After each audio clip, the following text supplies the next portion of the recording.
मराठ्यांचे नवे मालक मनोज जरांगे यांनी कट्टर मुस्लिमवादी मौलाना सज्जाद नोमानी आणि राजरत्न आंबेडकर यांच्यासोबत एक बैठक केली आणि संयुक्त पत्रकार परिषद घेत मुस्लिम, मराठा आणि दलित मतदार एकत्र येणार आहेत असं समीकरण सांगत आता निवडणुका लढाईची तयारी सुरू केली। मनोज जरांगे यांनी सांगितलेलं आहे की 3 तारखेला मी सांगेन की कोणत्या मतदारसंघामध्ये कोणता उमेदवार लढेल, बाकीच्यांनी आपले फॉर्म वापस घ्यायचे। आता एका मतदारसंघामध्ये 40-40, 50-50 जणांनी फॉर्म भरलेले आहेत। मनोज जरांगे यांच्या सांगण्यानंतर खरंच हे 39 किंवा 38, 49 जे कोणी आहेत हे उमेदवार आपला अर्ज मागे घेणार का? आणि जर यांनी आपला उमेदवारी अर्ज मागे घेतला नाही तर हा प्रश्न जेव्हा मनोज जरांगे यांना पत्रकारांनी विचारला तेव्हा मनोज जरांगे यांचं म्हणणं असं पडलं की मी त्यांच्यावर नाराज असणार नाही, कारण मराठा आरक्षणाच्या लढ्यामध्ये या बांधवांचा सुद्धा सहभाग आहे। त्यामुळे मी त्यांना फक्त विनंती करेन की बाबा हो, अर्ज मागे घ्या। त्यांनी घेतला तर ठीक आहे, नाही घेतला तरी मला त्याचं काही वाईट वाटण्याचं कारण नाहीये। मनोज जरांगे यांनी हे सांगितलेलं आहे।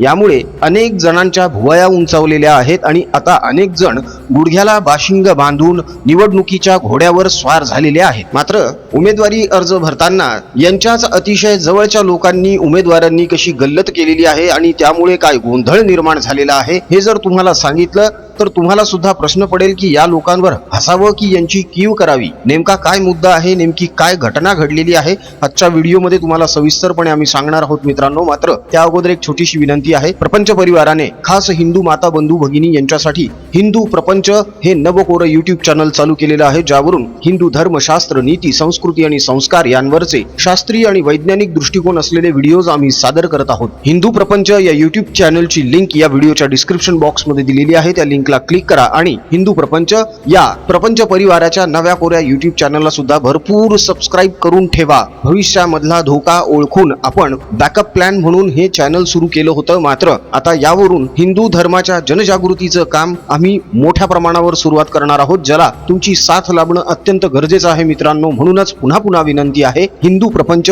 या YouTube चॅनलला सुद्धा सबस्क्राईब करा। लिंक या व्हिडिओच्या डिस्क्रिप्शन बॉक्स मध्ये दिलेली आहे। अजून जर महाप्रपंच या YouTube चॅनलला तुम्ही सबस्क्राईब केलं नसेल तर लगेच सबस्क्राईब करून घ्या। सोबतच बेल आयकॉन सुद्धा प्रेस करा, म्हणजे राजकीय विश्लेषणाचे आमचे नवनवे व्हिडिओ सगळ्यात अगोदर तुमच्यापर्यंत पोहोचतील। आता मूळ मुद्द्याला, मूळ विषयाला सुरुवात करूया मित्रांनो। तुम्हाला राजरत्न आंबेडकर हे नाव तर माहीत असेलच, नसेल माहीत तर आम्ही तुम्हाला सांगतो। राजरत्न आंबेडकर हे ज्ञानसूर्य विश्ववंदनीय डॉक्टर बाबासाहेब आंबेडकर यांचे चुलत पणतू आहेत। भारतीय राज्यघटनेचे शिल्पकार डॉक्टर बाबासाहेब आंबेडकर यांचे चुलत पणतू असलेल्या राजरत्न आंबेडकर यांनी मिरज विधानसभा मतदारसंघामधून उमेदवारी अर्ज दाखल केला। मात्र कायदेशीर बाबींची योग्य पूर्तता न झाल्याने त्यांचा हा उमेदवारी अर्ज अवैध ठरलेला आहे। उमेदवारी अर्जाची कायदेशीर पूर्तता कशी करायची याचं ज्ञान सुद्धा यांना नाही आणि हे मराठा आरक्षणाशी तर यांचा दुरूनही संबंध नाही, तरीही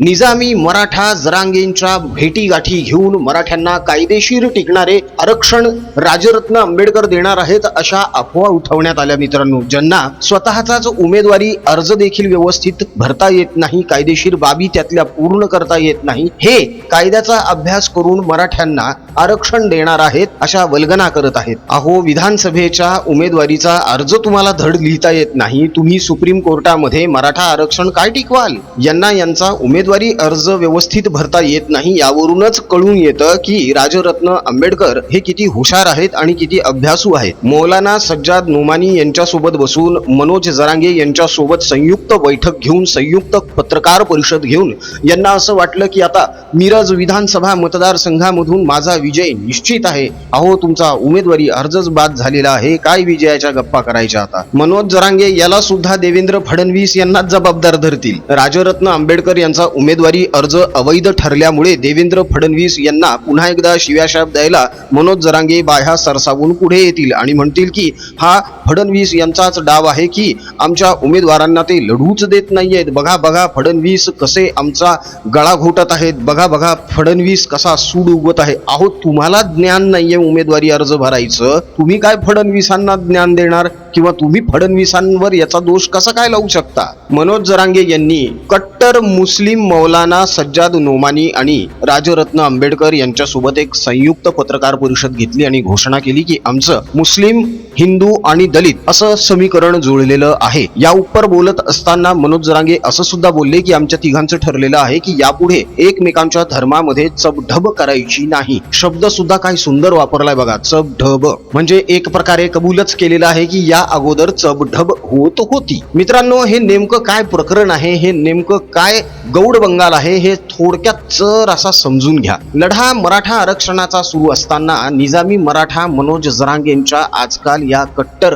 मजहबी मौलाना सज्जाद नोमानी सोबत बैठकी आणि भेटीगाठी कशामुळे वाढल्यात, याचा आणि मराठा आरक्षणाचा नेमका संबंध काय आहे बरं. या सगळ्यांमध्ये भंते आणि पादरी लोकांचा सुद्धा सुळसुळाट झालाय. या धर्माचे जर काही मुद्दे असते किंवा काही राजकीय मुद्दे असते तेही धर्माशी निगडीत, तर भेटीगाठी घेऊन राजकीय रणनीती ठरवली जात आहे असं आपण समजू शकलो असतो. किंवा यांना राजकीय पक्ष स्थापन करून स्वतंत्र निवडणुका लढवायच्या असत्या तर एक वेळ तेही मान्य होतं. पण इथे संपूर्ण मराठा समाजाला भावनिक ओलीस ठेवून त्याचा आपल्या सोयीसाठी फायदा घेत देश विघातक शक्तींना बळ देण्याचं काम मनोज जरांगे यांच्याकडून पुरेपूर सुरू आहे. सध्याच्या स्थितीत तरी असंच दिसतंय आणि शंकेला सुद्धा भरपूर वाव आहे. मित्रांनो, सध्या तर असं कळतंय की निजामी मराठा जरांगेंच्या लोकांनी मराठवाड्यात अनेक मतदारसंघात 40 पेक्षा जास्त उमेदवारी अर्ज भरलेत. जरांगे मुस्लिम संघटनांशी निवडणूक आघाडी करून कोण लढणार,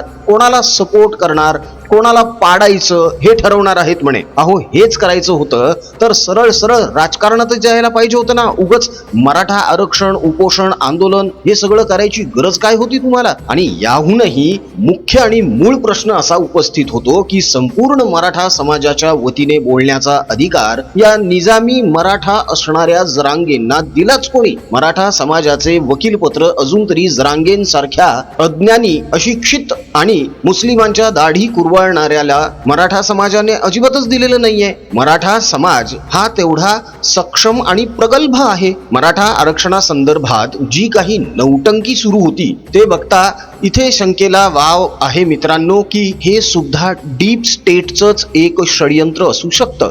कारण जरांगे हे खूप छोटं प्याद असून त्याला दुसरंच कोणीतरी नियंत्रित करत आहे. कारण हिंदू धर्मातील जातींचे मुद्दे उचलून त्याचा सरळ सरळ फायदा काँग्रेस आणि त्यांच्या घटक पक्षांना मिळताना दिसतोय. डीप स्टेटला काहीही करून काँग्रेसला पुन्हा सत्तेवर आणायचंच आहे आणि त्यासाठी ते काहीही करायला तयार आहेत. कारण डीप स्टेट करून या आधीही अशाच रणनीती देशभरामध्ये राबवल्या गेलेल्या आहेत. जसं की शेतकऱ्यांचा मुखवटा धारण करून खलिस्तानी प्रेमींनी शेतकरी आंदोलन केलं होतं. त्यातून उदयास आलेला तो राकेश टिकेत, हरियाणाच्या निवडणुका डोळ्यांसमोर ठेवून पहिलवानांचं आंदोलन कसं भडकवण्यात आलेलं होतं. आणि आता महाराष्ट्रामध्ये मराठा आरक्षण आंदोलन हा सुद्धा त्याचाच भाग आहे का? हा सुद्धा डीप स्टेटचाच भाग आहे का? मराठा बांधवांना विनंती आहे की मराठा आरक्षणाच्या आडून मराठा समाजाचा कोणीतरी राजकीय फायदा उचलू बघत आहे आणि ज्या ज्या कोणी शक्ती आहेत त्यांना ना मराठा समाजाची पर्वा आहे ना हिंदू धर्माची. या आडून एक भयंकर मोठं राजकीय षडयंत्र रचलं जातंय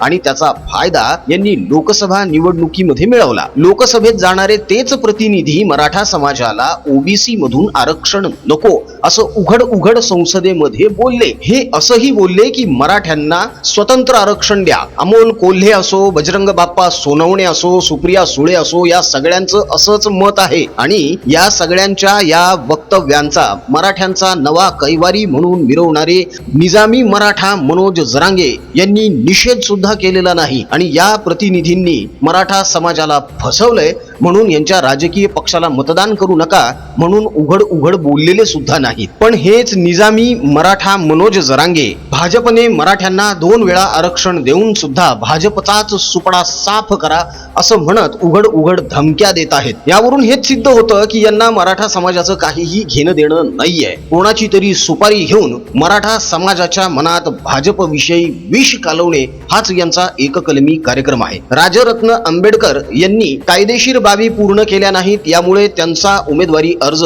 बेदखल करण्यात आला आणि ते आता निवडणूक लढवू शकणार नाहीत. अशीच गत अनेकांची झालेली आहे. नागपूरमध्ये काँग्रेसचे एक उमेदवार 1 मिनिट उशिरा पोहोचले आणि निवडणूक अधिकाऱ्यांनी त्यांना देखील उमेदवारी अर्ज दाखल करू दिला नाही. नियम सगळ्यांसाठीच सारखे आहेत. यामध्ये पुन्हा गृहमंत्र्यांना म्हणजेच उपमुख्यमंत्री देवेंद्र फडणवीस यांना शिव्याशाप देण्यामध्ये किंवा जबाबदार धरण्यामध्ये काहीही अर्थ नाही. मित्रांनो, मनोज जरांगे यांनी कट्टर मुस्लिम मौलाना सज्जाद नोमानी यांच्यासोबत ज्या गुप्त चर्चा केलेल्या आहेत त्या चर्चा मनोज जरांगे कधी उघड करतील का? नेमकं यांचं काय बोलणं झालेलं आहे, कोणत्या बाबतीत झालेलं आहे, याबद्दलची सत्यता आणि वस्तुस्थिती मराठा समाजाला तरी कळू देतील का? ठीक आहे, भले बाकी लोकांना तुम्ही नका कळू देऊ, पण तुमच्या समाजामध्ये तरी तुमच्या लोकांना कळू द्या ना की तुमच्यात काय बोलणं झालेलं आहे. नेमकं मनोज जरांगे नेमका काय डाव खेळत आहेत आणि यातून मराठ्यांचंच कसं नुकसान होत आहे हे कदाचित या व्हिडिओमधून आज तुम्हाला समजलं असेल. मित्रांनो, या सगळ्या प्रकारावर तुमचं काय मत आहे हे आम्हाला कमेंटमध्ये नक्की कळवा. मराठा, मुस्लिम आणि दलित असे एकत्र येऊन समीकरण जुळवून आपण आता निवडणुका लढणार आहोत आणि जिंकणार आहोत असं मनोज जरांगे यांना वाटतंय. मात्र एकीकडे यांच्या उमेदवारांचे अर्ज बेदखल होत आहेत आणि रद्द होत आहेत. अशा परिस्थितीमध्ये मनोज जरांगे यांचे उमेदवार किती लढणार आणि किती निवडून येणार हे एक खूप मोठं प्रश्नचिन्ह आहे. अख्खा मराठा समाज यांनी कट्टर मौलाना सज्जाद नोमानी यांच्यापाशी नेऊन ठेवलेला आहे. मात्र हिंदूंनी आता सतर्क आणि सावध राहण्याची गरज आहे. त्यामुळे 20 नोव्हेंबरला मतदान करत असताना सारासार बुद्धीने, सत्सत विवेक बुद्धीने सगळा विचार करून एक हिंदू म्हणून मतदान करा. मित्रांनो, इतकंच कळकळीचं आवाहन आहे. हिंदूंची एकजूट वाढावी यासाठीच प्रपंच परिवाराने हिंदू प्रपंच हे नवकोर युट्यूब चॅनल चालू केलेलं आहे, ज्याची लिंक या व्हिडिओच्या डिस्क्रिप्शन बॉक्स मध्ये दिलेली आहे. त्या लिंकला क्लिक करा. हिंदू प्रपंच या युट्यूब चॅनलला सुद्धा भरपूर सबस्क्राईब करा. सोबतच अजून जर महाप्रपंच या युट्यूब चॅनलला सबस्क्राईब केलं नसेल तर लगेच सबस्क्राईब करा. बेल आयकॉन सुद्धा प्रेस करा, म्हणजे राजकीय विश्लेषणाचे आमचे नवनवे व्हिडिओ सगळ्यात अगोदर तुमच्यापर्यंत पोहोचतील. मित्रांनो, राजरत्न आंबेडकर यांच्याप्रमाणेच अनेकांचे उमेदवारी अर्ज रद्द झाले. यामध्ये खरंच चूक कोणाची आहे आणि ज्यांना स्वतःच्या उमेदवारीचा अर्ज व्यवस्थित भरता येत नाही ते मराठ्यांना कायदेशीररित्या आरक्षण मिळावं यासाठी खरंच मनापासून प्रयत्न करतील का? या बाबतीमध्ये तुमचं काय मत आहे हे सुद्धा कमेंटमध्ये नक्की कळवा. कट्टर मौलाना सज्जाद नोमानी यांचा देखील मराठा आरक्षणाला आता वर बोलताना पाठिंबा आहे. मात्र मनापासून हे खरंच मराठ्यांना आरक्षण मिळावं म्हणून प्रयत्न करणार आहेत का? यावरही तुमचं काय मत आहे हे आम्हाला कमेंटमध्ये कळवायला अजिबात विसरू नका. आमचा कमेंट बॉक्स तुमच्या प्रतिक्रियांसाठी आतुरतेने वाट बघतोय, तेव्हा पटापट कमेंट करायला सुरुवात करा. राजकीय बातम्या, राजकीय घडामोडी, राजकीय अपडेट्स रंगतदार पद्धतीने जाणून घेण्यासाठी बघत रहा महाप्रपंच. पुन्हा भेटूया पुढच्या व्हिडिओमध्ये. जय हिंद, जय महाराष्ट्र, वंदे मातरम, जय शिवराय, जय शंभूराजे, जय भवानी, जय जगदंब, भारत माता की जय, जय श्रीराम.